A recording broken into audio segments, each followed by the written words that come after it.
Hey everyone, welcome back to our channel.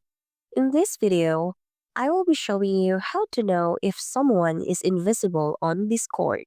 So, let's get started. First, open your Discord app, go to your profile, and below your profile picture, you can see the online status. You can click it, and it will show you all the online status. The green is when you're online. The quarter yellow moon means idle, and the red is do not disturb. And lastly, the gray circle, which means invisible. Now, let's go back to home where you can see the online status of your friends. And this one has a gray circle. That means she is invisible. If you found this video helpful, please like and share, and don't forget to subscribe and hit the notification bell for more videos.